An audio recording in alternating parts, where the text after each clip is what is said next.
The crisp morning mist of Seattle was lifting from Puget Sound as the public market came alive. Rose Sterling, 76, carried a wicker basket, appearing as an unassuming grandmother. Few knew she founded Sterling Gourmet, a successful culinary empire. She returned often to stay grounded and taught her grandson Andrew that true character is shown by how one treats those who can offer nothing in return. On that same spring morning, Claire Bennett was walking through the crowded aisles with a faint shadow of sadness in her gentle hazel eyes. She had just walked out of yet another exhausting corporate job interview and received the same dismissive response she had grown accustomed to over the past few months. At 32, Claire possessed an impressive university degree in business administration, a sharp mind, and a strong work ethic. Yet the professional world seemed blind to her potential. Refusing to let despair paralyze her, she took a deep breath, adjusted her jacket against the chilly breeze, and decided to walk down to the market stall owned by her parents to help them carry heavy crates of seasonal fruits. Suddenly, the peaceful atmosphere was shattered by the aggressive screech of tires as a highly polished luxury vehicle pulled up next to the crowded walkway. From the passenger seat stepped Victoria Sinclair, dressed in expensive designer clothing, wearing dark sunglasses, and carrying an expression of absolute impatience and disdain as she surveyed the scene. Victoria's private driver honked the horn repeatedly, trying to force a path through the dense crowd. The sudden sound completely startled Rose Sterling, causing her to lose her balance on the wet cobblestones. Her foot slipped. Her wicker basket flew out of her hands and crashed to the ground, scattering her fresh vegetables across the dirty walkway, while Rose fell awkwardly, with a sharp gasp of pain. "Oh my goodness, my leg," Rose whispered, her face tightening as she tried to push herself up, her elderly joints trembling. Several nearby shoppers stopped and turned to look, but a heavy silence filled the air as nobody stepped forward to help.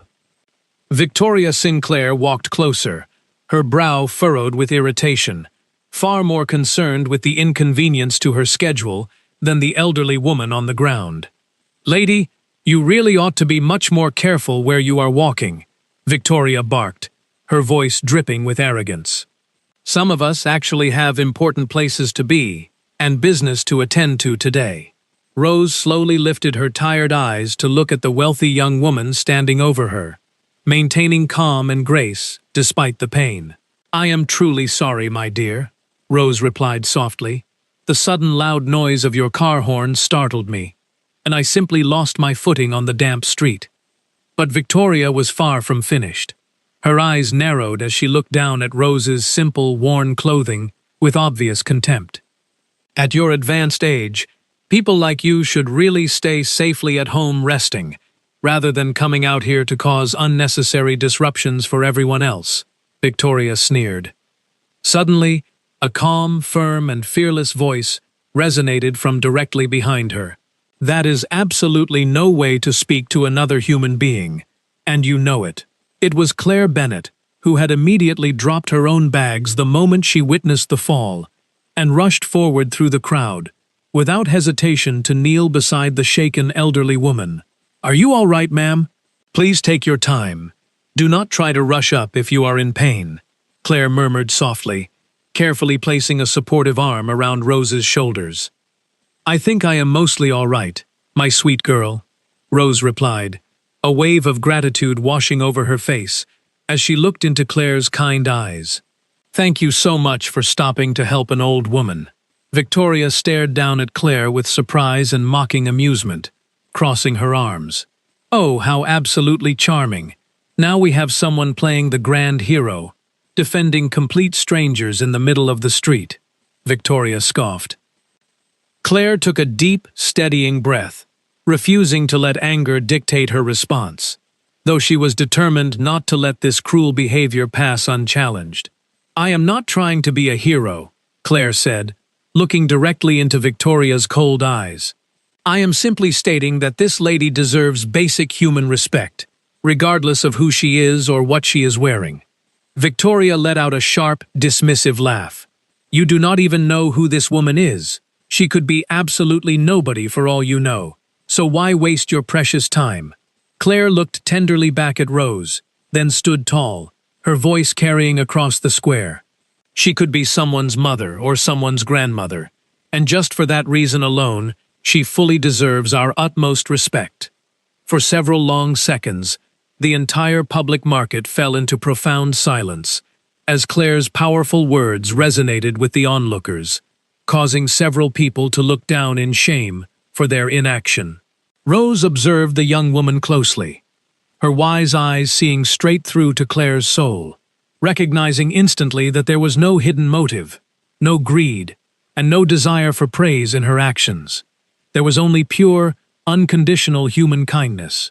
Victoria merely smiled with bitter contempt, adjusted her expensive sunglasses.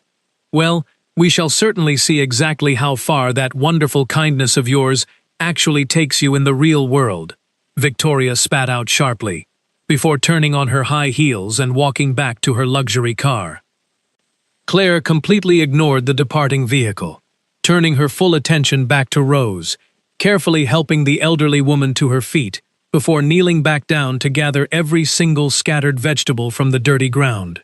She then walked over to a nearby stall to purchase a fresh, cold bottle of water, handing it gently to Rose and staying closely by her side until she was certain the elderly woman's breathing had returned to normal. "My dear child, you have completely ruined and dirtied your beautiful shoes, just to help me clean up this mess," Rose said, pointing down at Claire's footwear with genuine concern. Claire offered a warm, reassuring smile. "Shoes can always be easily cleaned and washed, ma'am. But a human being who is genuinely in need of help does not always find someone who is willing to stop their busy life to lend a hand." Rose felt a deep surge of emotion welling up within her chest, a feeling that was rare after so many years in the superficial business world. "Why are you doing all of this for me?" Rose asked softly. "You do not know my name. You do not know where I come from, and you have no idea who I am." Claire shook her head gently, her expression filled with sincerity. "I do not ever need to know who someone is, how much money they have, or what their social standing is, in order to treat them with basic human decency and kindness." That powerful, simple phrase settled deep into Rose's memory. She thanked Claire one final time and slowly made her way toward her waiting driver. Later that same evening, inside the magnificent Sterling estate overlooking the city, Andrew Sterling received his grandmother with a face full of worry. "Grandmother, what on earth happened today? Did you seriously go out to that crowded public market all by yourself again, without telling anyone?" Andrew asked, rushing over to help her into a comfortable armchair. Rose smiled gently up at her 35-year-old grandson, patting his hand reassuringly. "I am completely fine, my dear boy. But I must tell you that I learned an incredibly profound lesson about human nature today." Andrew raised an eyebrow. "And what exactly did you learn today, grandmother?" The elderly woman looked deeply into her grandson's eyes, her voice filled with quiet, reflective weight. "Today I crossed paths with two entirely distinct types of human beings. One of them possessed immense elegance, an abundance of material wealth, and a terrifying amount of pride. The other individual was clearly facing her own difficult hardships and possessed almost nothing of material value, yet she possessed something that is becoming terrifyingly rare to find in this world: a truly beautiful, good heart." Andrew listened in thoughtful silence, his mind on his own painful past. After losing his parents young and a devastating betrayal during a business crisis, he had grown deeply cynical about people's motives. Despite his success and wealth, he felt profound loneliness.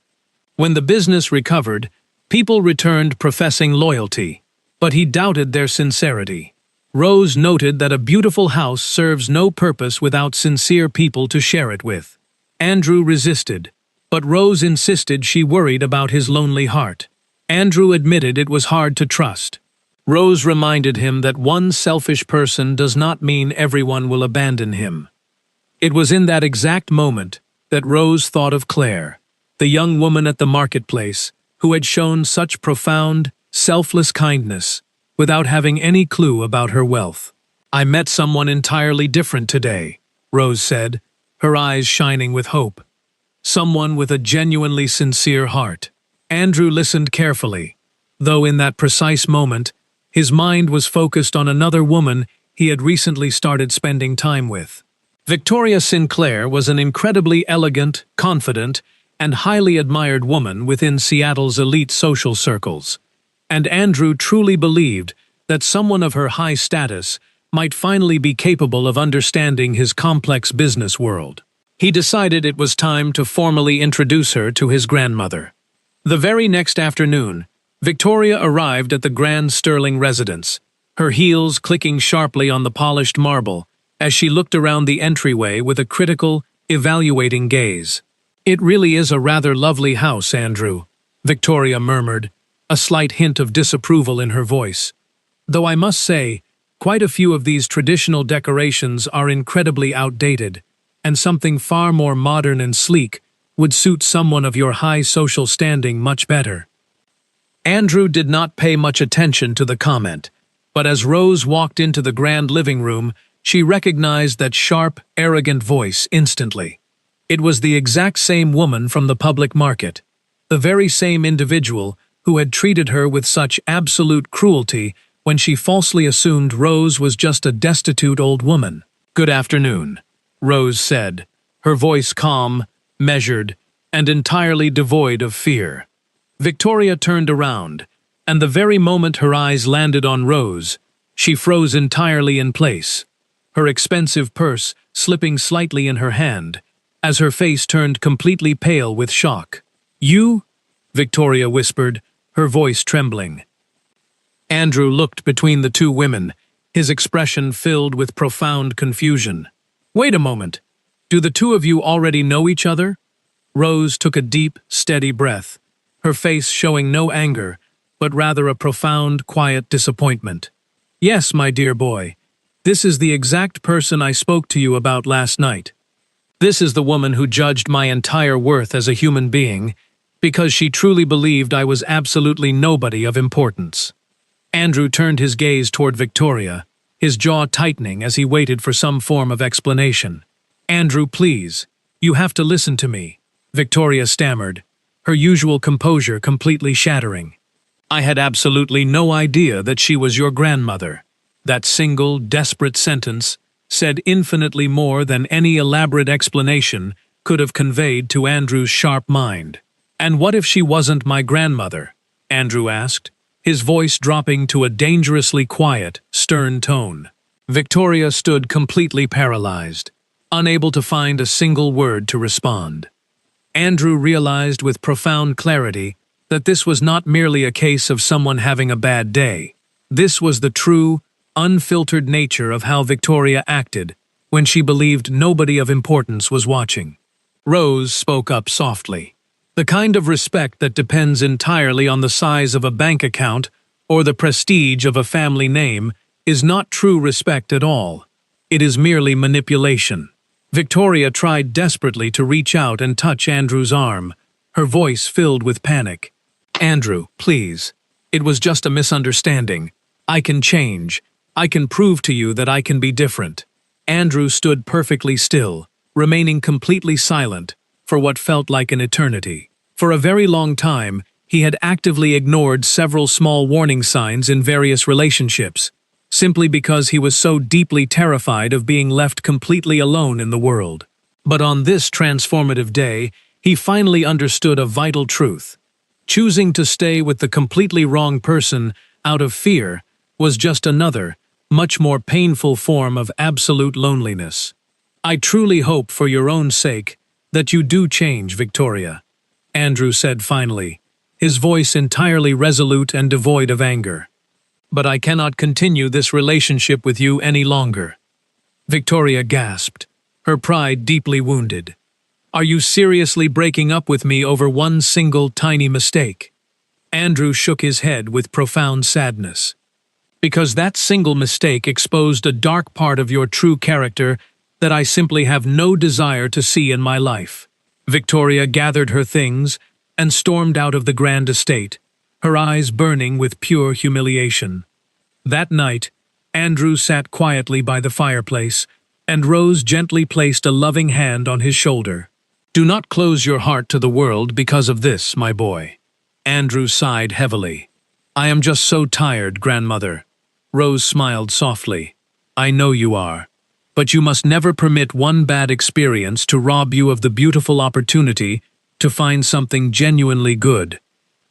The very next afternoon, while Andrew was driving through the city, his mind still heavily occupied by the intense events of the previous evening, his luxury vehicle suddenly developed a severe mechanical issue, forcing him to pull over onto the side of a street located directly near the exact public market where everything had initially begun.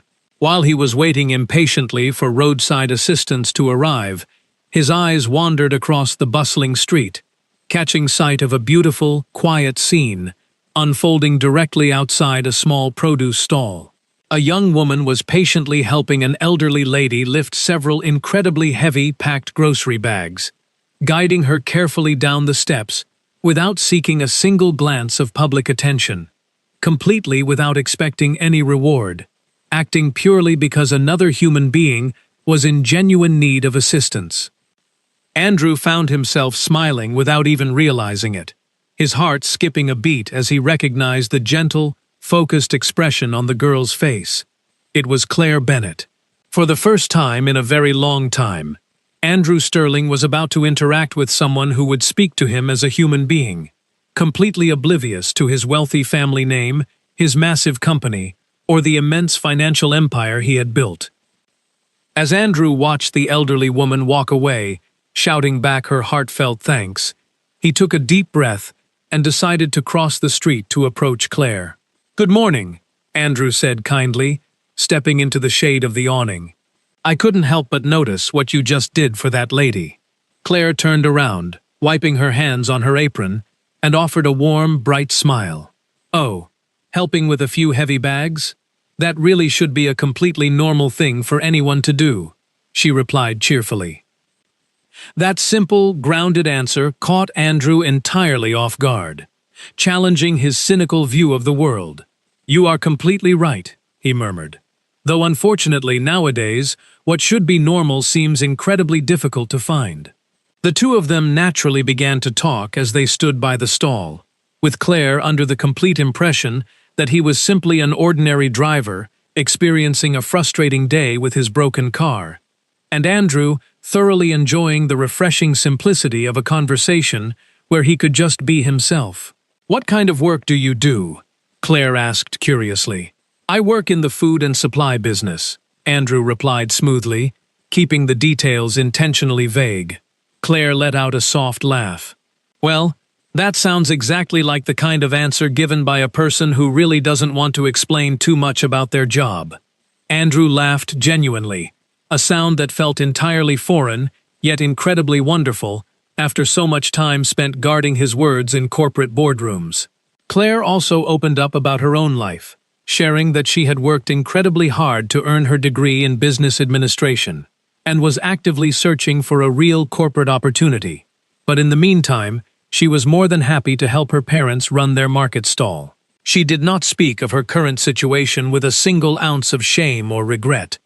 Rather, she spoke with a quiet, beautiful pride that deeply moved Andrew. "Working hard to help my family has never given me a single moment of shame," Claire said thoughtfully. "The truly difficult thing in life isn't starting from the absolute bottom. The real tragedy is forgetting exactly who you are once you finally manage to reach the top." That profound statement struck a deep chord within Andrew's heart, echoing the very values his grandmother had tried to protect within him. Claire then passionately shared her ultimate dream of one day opening her very own small, honest grocery shop, dedicated to providing high-quality fresh produce. A place where people could shop with complete trust, especially the elderly residents of the neighborhood, who desperately needed extra care, patience, and closeness. "I don't need a massive, flashy supermarket," she explained softly. "Just a truly honest place." Andrew had crossed paths with countless ambitious individuals throughout his corporate career who possessed massive, elaborate business plans. but very few ever spoke with such deep, undeniable sincerity.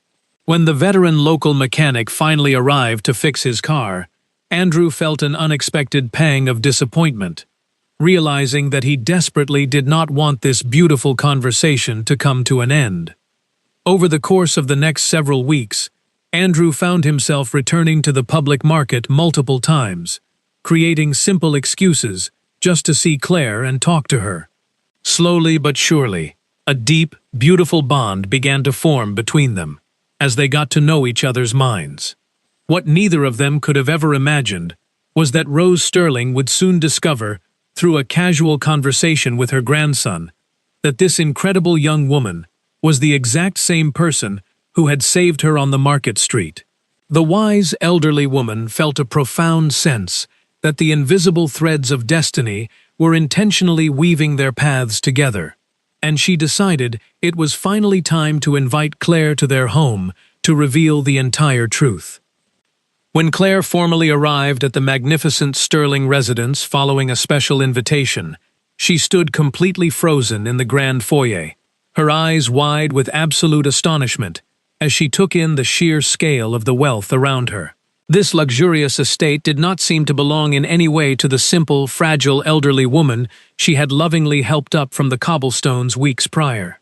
The moment Rose walked gracefully down the grand staircase, Claire's breath caught in her throat as the pieces of the puzzle instantly fell into place. "Mrs. Rose, you actually live in a place like this?" Claire asked, her voice filled with sudden, sharp confusion. Rose walked forward, gently taking Claire's trembling hands into her own warm palms. "Yes, my dear child. There is a very important explanation that I owe you." Rose openly confessed that the massive Sterling Gourmet Corporation belonged entirely to her family, and that Andrew was her beloved grandson. Claire stepped back slightly, a sudden wave of hurt crossing her face as she misinterpreted the situation. "So, everything that happened, it was all just a test to see if I was a good person." Rose shook her head with deep, sorrowful earnestness. "No, my sweet girl. Absolutely not. This beautiful home is simply a part of my family's history. But when I am out there walking the streets of the market, I am still just Rose, not a wealthy family name." Andrew stepped forward into the room, his eyes filled with desperate sincerity as he looked at Claire. "When I first approached you by your parents' stall, I had absolutely no idea that you were the incredible woman who had protected my grandmother. Everything that we shared, every single conversation we had, was completely real, Claire." Claire looked deeply into Andrew's eyes, seeing the raw honesty reflecting back at her, though her independent spirit still required time to fully process this massive revelation. Rose, wishing to show her immense gratitude, offered to financially assist Claire's parents with their business, but Claire firmly and politely declined the generous offer. "I cannot accept gifts like that, Mrs. Rose," Claire said softly, but with absolute conviction. "If I do, I will always feel like my simple act of kindness that morning was turned into a calculated transaction." That incredible response caused Rose's admiration for Claire to reach unprecedented heights. Andrew understood completely that Claire was a woman who never needed to be rescued. She simply deserved a fair opportunity to shine. Therefore, when he brought up her dream business plan again, he presented a completely different proposal. It would not be a charitable gift at all, but rather a formal, legally binding business investment where Claire would maintain absolute creative control and make every single major decision herself. After careful consideration, Claire accepted, and thus, Claire's Roots was officially born. As weeks turned into months, Claire's Roots opened in a vibrant neighborhood near the market. It was not the largest store, but every person who entered felt a warm sanctuary, where names mattered, and kind conversation was guaranteed. Claire arrived early every morning, inspected produce, spoke with farmers, and prepared deliveries for elderly neighbors. For her, the business was a way of caring for the community. A customer told her, "People don't just come here to buy tomatoes. We come because you look us in the eye and ask how we are doing."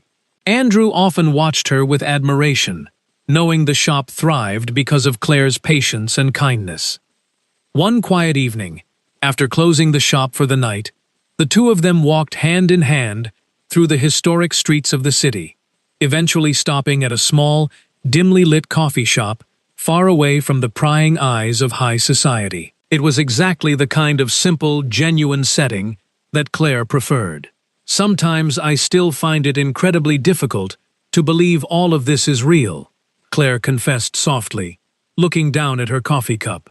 The store is wonderful, but I am actually talking about the two of us. Andrew looked at her tenderly, reaching across the table to take her hand. Why do you say that, Claire? Claire paused for a few seconds, her eyes searching his. Because our two worlds are just so completely and utterly different, Andrew. Andrew understood her deep-seated fear perfectly, because he too had spent the vast majority of his adult life constructing massive emotional walls around his heart to protect himself from being hurt. Yet, Claire had slowly and patiently taught him an entirely new way of looking at life. Not every single person who enters your life comes with the intention of taking something away from you, she had told him gently during one of their long talks. Some people genuinely just want to stay and love you. That beautiful phrase had brought a profound, lasting peace to Andrew's soul that he hadn't experienced in many years. However, while they were quietly building a beautiful, sincere future together, Victoria Sinclair was watching their happiness from a distance, her heart completely consumed by a toxic, bitter resentment. She simply could not accept the reality that Andrew had managed to find genuine joy and fulfillment in the arms of such a simple, ordinary woman. Staring intensely at a photograph of the happy couple published in a local community newspaper, Victoria's eyes narrowed as she muttered maliciously to herself, "A low-class girl like her actually believes she can just slide in and take my rightful place. She has absolutely no idea what I am truly capable of doing to protect my pride." Victoria immediately initiated a cruel, calculated smear campaign against Claire, utilizing anonymous accounts to spread vicious rumors across various social media platforms and elite local circles. The malicious rumors falsely claimed that Claire was nothing more than a highly manipulative gold digger who had strategically used a fake display of humility at the market to trap the wealthy Sterling heir, and that her entire business was nothing but a vanity project funded by Andrew's blind infatuation. Sadly, some customers began to look at Claire with distinct suspicion and coldness when they walked into Claire's roots. One afternoon, a skeptical customer openly asked, "Is it actually true what everyone online is saying about your true motives here?" Claire felt a sharp pang of emotional pain pierce her heart, but she maintained her absolute calm and dignity, looking the woman in the eye. "That depends entirely on what you choose to believe," Claire replied softly. "If you want to know how I truly work, you can easily ask the neighbors who see me here every single morning at dawn." The customer looked around the warm shop, witnessing the local elderly folks waving affectionately at Claire, and realized instantly that cruel rumors rarely reflect the actual truth. When Andrew discovered the disgusting campaign Victoria was running, he rushed to the shop, his face red with pure outrage. "Claire, this has gone entirely too far. You cannot simply sit back and allow her to destroy your beautiful name. Let my corporate lawyers handle this immediately." Claire shook her head with an incredible quiet strength. "No, Andrew, I don't want the world to believe in my honesty just because I have a powerful, wealthy man standing behind me with lawyers. I want them to believe in me because they truly know who I am as a person." The highly anticipated day that was meant to formally bring the Sterling and Bennett families closer together finally arrived, taking place at the beautiful, historic Sterling estate. It was not designed to be a massive, flashy, high-society gala, but rather an intimate, cozy family dinner, where everyone could comfortably get to know one another on a deeply personal level. Claire's parents, Teresa and Julian, arrived at the grand house feeling a mixture of profound excitement and natural nervousness. They had spent their entire adult lives working tirelessly under the open air of the public market, and they never could have imagined that their precious daughter would one day be building a beautiful life with a member of one of the most prominent families in the entire state. However, the moment they stepped through the front doors, Rose Sterling did everything within her immense power to make them feel entirely at home. "Please, let us leave all family names, titles, and social standings right outside the front door tonight," Rose said with a beautiful, welcoming smile. "Tonight, we are simply one united family sharing a meal together." Those comforting words instantly washed away Claire's lingering anxieties, reinforcing her realization that a true family is never constructed out of money, but out of mutual respect. Yet, completely unbeknownst to the joyful family gathering inside, Victoria Sinclair was finalizing her absolute last, most desperate attempt to completely shatter Claire's life. She knew that the malicious online rumors had completely failed to destroy Claire's solid reputation, so she decided to launch a direct attack against the one thing Claire valued above all else: her absolute honesty.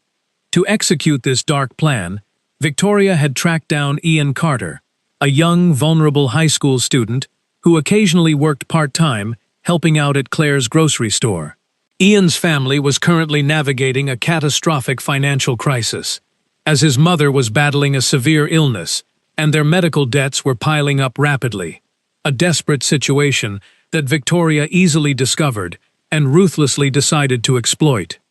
Victoria cornered the young boy, offering him a massive sum of cash that would easily pay off all his mother's immediate medical bills. But in exchange, he had to secretly slip an incredibly expensive diamond bracelet into Claire's personal purse during the family dinner. When they inevitably discover the bracelet hidden in her bag, everyone will finally see her for the thief she truly is, Victoria whispered coldly, pressing the jewelry into his hand. Ian looked at the glittering bracelet with extreme hesitation, his heart pounding. "But Miss Claire has never stolen a single thing in her life. She is so good to me," he protested. "That doesn't matter at all," Victoria snapped. "You just do your job, if you want to save your mother." Driven entirely by a desperate, heartbreaking desire to help his sick mother, Ian initially accepted the money and the bracelet. However, as he slowly walked toward the Grand Sterling estate that evening to perform the dark deed, his conscience began to tear him apart. He vividly remembered every single instance where Claire had treated him with immense respect, how she had personally packed extra food boxes for his family, and how she always encouraged him when others completely ignored his existence. Tears streaming down his face, Ian realized he simply could not go through with it. Instead of hiding the bracelet, he begged to speak with Andrew privately right before the dinner commenced, breaking down completely as he confessed the entire disgusting plot and handed over a secret audio recording of Victoria threatening him.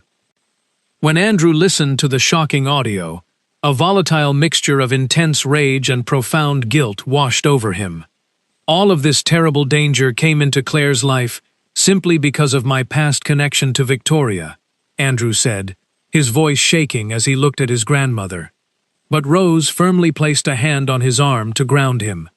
"No, my dear boy, every single human being is entirely responsible for the specific harm they consciously choose to inflict on others. Do not carry her guilt." Andrew wanted to cancel the dinner immediately and cast Victoria out, but Rose shook her head wisely. "If we stop her now, she will simply bide her time and find another, more dangerous moment to strike. Sometimes, a lie must be permitted to speak fully in the light, so that everyone can clearly recognize its true face."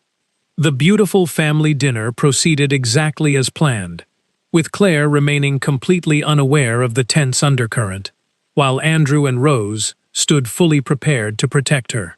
Suddenly, the heavy dining room doors opened, and a cold shock rippled through the room as Victoria Sinclair walked in uninvited, her face masked in a flawless facade of deep concern. "Please, forgive my sudden intrusion into your lovely family gathering," Victoria said smoothly, her eyes locking onto Claire with a predatory gleam. But I believe this prestigious family deserves to know the absolute truth about the person they are welcoming in before they make a catastrophic mistake. Claire stood up from her chair, completely bewildered. Victoria? What on earth are you doing here? Victoria let out a heavy, theatrical sigh, pointing a finger at Claire's chair. My incredibly valuable diamond bracelet mysteriously vanished from my vanity case today, and I have solid reason to believe we should immediately search this young lady's personal purse. A suffocating, intense silence fell over the grand dining room. Teresa instantly stood up, fiercely gripping her daughter's hand. My Claire would absolutely never touch something that does not belong to her. How dare you accuse her? Victoria merely smiled with ice-cold satisfaction. Well, that is exactly what every proud parent says right before the ugly truth is finally exposed to the world. Claire felt a profound, heavy ache of sadness in her chest as she realized the sheer length to which this woman would go to hurt her, but she bravely refused to lower her gaze or show fear. When I first met this beautiful family, I possessed absolutely no money, no high social position, and no power, Claire said, her voice clear and incredibly steady. But I have always possessed my absolute dignity, and I will not allow you to steal that from me. Victoria stepped closer, gesturing aggressively. If you are truly as innocent as you claim to be, then you shouldn't have a single issue letting us open your bag right now. Before the situation could escalate any further, Rose Sterling stood up from the head of the table, her presence commanding absolute authority. Victoria, I strongly advise you to think incredibly carefully about the exact actions you are taking right now. Victoria tossed her hair back arrogantly. I am simply trying to show you who she really is, Mrs. Sterling. The wise elderly woman let out a long, quiet sigh filled with pity. In that case, let us go ahead and listen to the absolute, complete truth. Andrew calmly stepped forward and produced his smartphone, pressing a button that allowed Ian's secret recording to play loudly through the high-quality speakers of the room.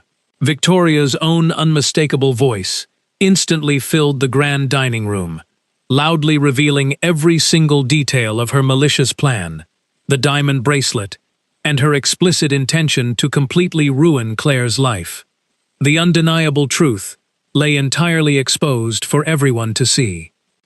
For the very first time in her life, Victoria Sinclair found herself completely stripped of any clever lies or prepared defenses, her face turning an ash-gray color as she looked around the room. Ian Carter then stepped out from the hallway, looking directly at Claire with tears in his eyes. I am so incredibly sorry, Miss Claire. I originally took her money because I was so desperately worried about my mother's health, but I realized I could never do something so terrible to you. You are the only person who always treated me like a real human being. Claire's eyes overflowed with warm tears, not because of the cruel accusation, but because she was deeply moved by the young boy's ultimate honesty. Andrew looked directly at Victoria, his voice filled with absolute finality. For a very long time, I allowed the painful wounds of my past to dictate my decisions.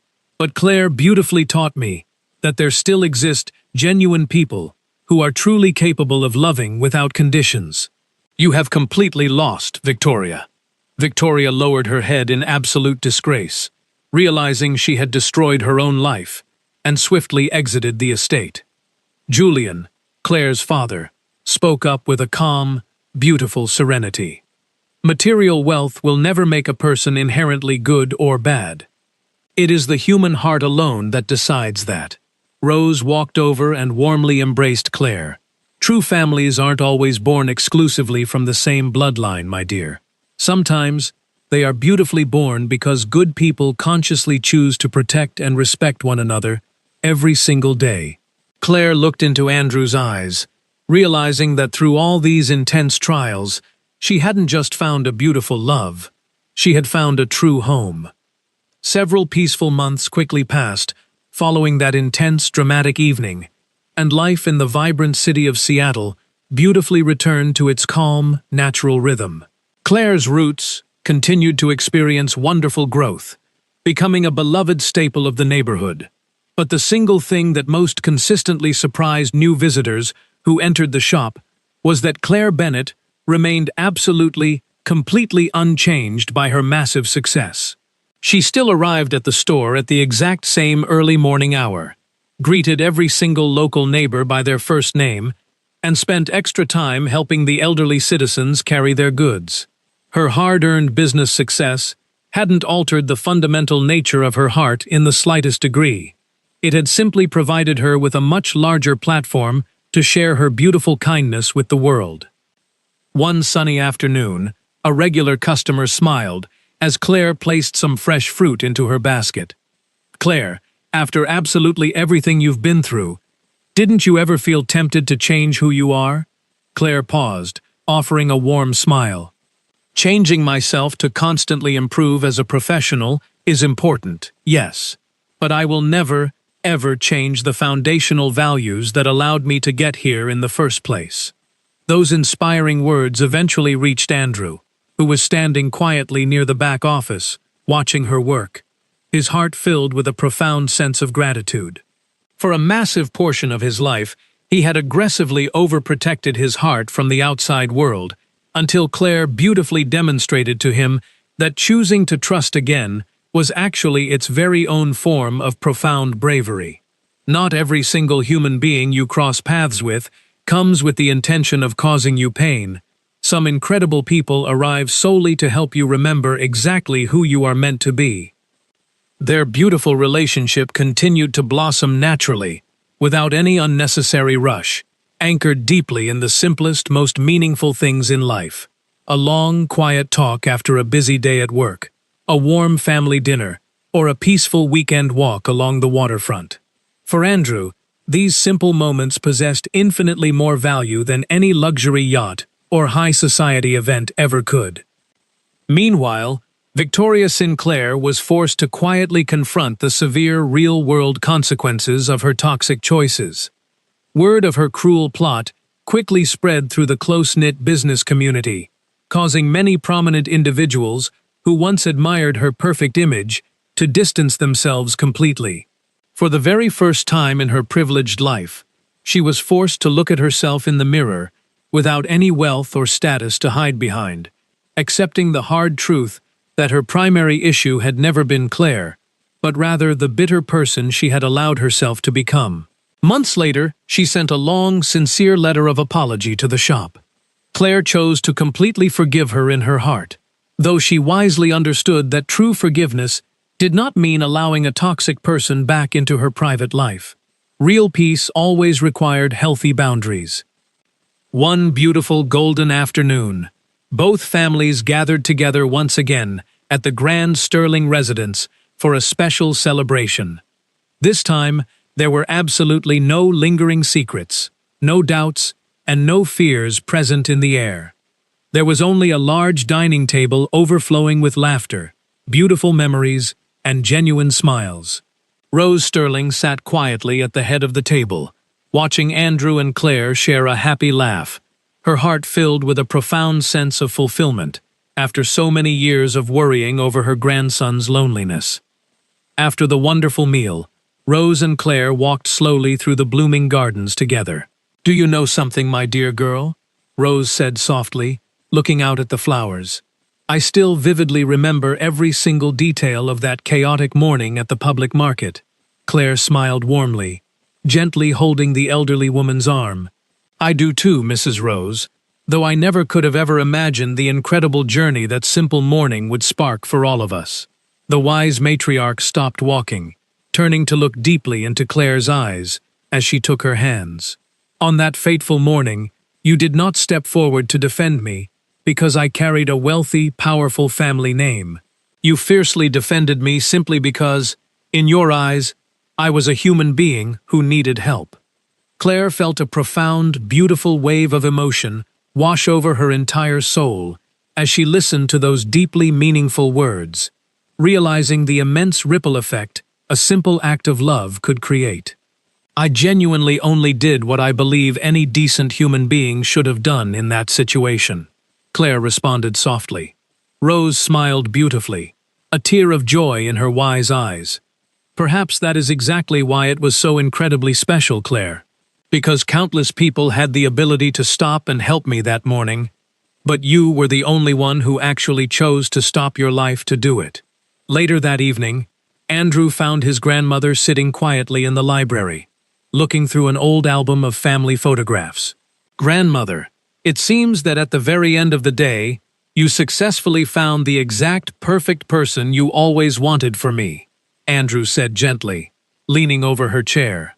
Rose shook her head slowly, a wise smile gracing her lips. "No, my dear boy, I didn't find absolutely anyone for you. I simply did my best to help you keep your heart open, so that you would be capable of recognizing her when she finally appeared." Andrew looked out the large window toward the garden, where Claire was laughing happily with her parents under the warm patio lights, and he understood with absolute clarity that his grandmother was completely right. The true, undeniable wealth of the Sterling family had never actually resided within a multi-million-dollar corporation, a massive estate, or a prestigious family name.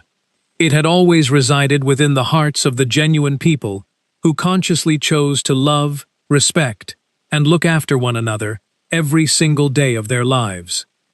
Years later, when asked the secret of her success, Claire always pointed back to that spring morning at the market. She chose to help an unknown elderly woman without knowing who she was. The smallest acts of compassion often open the largest doors of destiny.